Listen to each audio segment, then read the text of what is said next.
അടുത്തത് I. I എന്നത് പ്ലൂറലായിട്ടാണ് പരിഗണിക്കപ്പെടുന്നത്. Plural means ബഹുവചനം. അപ്പം ഐ എന്ന് പറഞ്ഞൊരു അർത്ഥം എന്താ? ഞാൻ പക്ഷെങ്കിൽ ഏകവചനം എന്നല്ലേ നമ്മൾ വിചാരിക്കുന്നത്. ഞാൻ ഐ.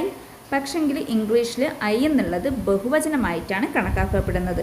അതുകൊണ്ട് അതിന് ക്രിയയോടൊപ്പം എസ് ഉണ്ടാവില്ല. ഓക്കെ, എക്സാമ്പിൾ പറയുകയാണെങ്കിൽ I love you, I love all, ഞാൻ എല്ലാവരെയും സ്നേഹിക്കുന്നു. Okay, I love you means ഞാൻ നിന്നെ സ്നേഹിക്കുന്നു. എന്താ, ലവിൻ്റെ കൂടെ എസ് വരുന്നില്ല, ക്രിയയോടൊപ്പം എസ് വരുന്നില്ല.